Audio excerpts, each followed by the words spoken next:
Hey, everybody. As you know by now, James Earl Jones, Darth Vader, really died. And this is my tribute to James Earl Jones as Darth Vader because he really was Darth Vader.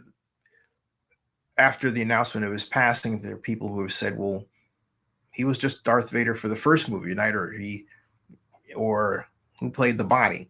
Well, it was David Prowse, the English bodybuilder that was the body for Star Wars, Darth Vader.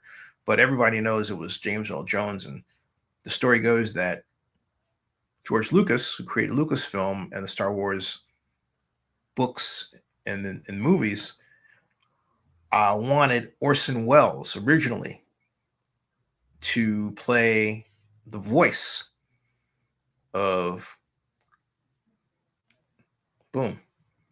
Darth Vader. But when he heard Orson, he said he wanted a voice that was truly dark. And that led him to call James Earl Jones. Now, there are reports that James Earl Jones was only paid $7,000 for Star Wars. But think about that.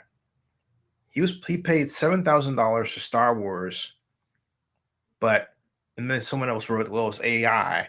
There was no AI in the 70s. He had to show up and do his auditions and his voices for the lines he was supposed to say, like, Luke, I am your father, for The Empire Strikes Back, right? You know he got paid for that as well.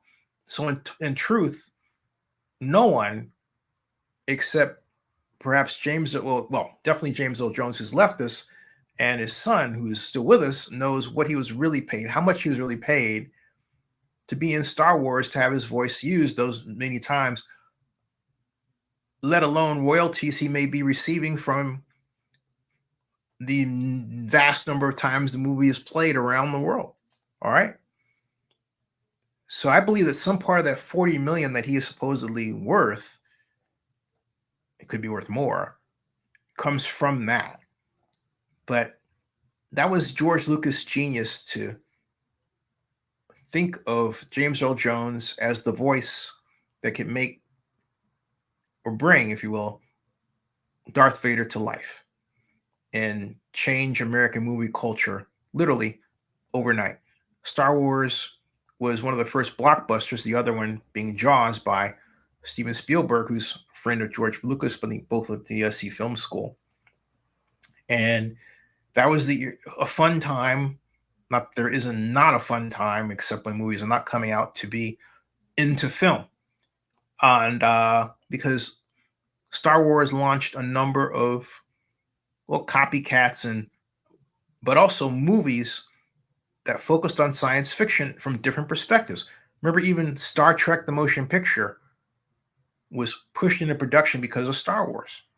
Then, of course, Aliens and other classics of the time that we regard as classics now.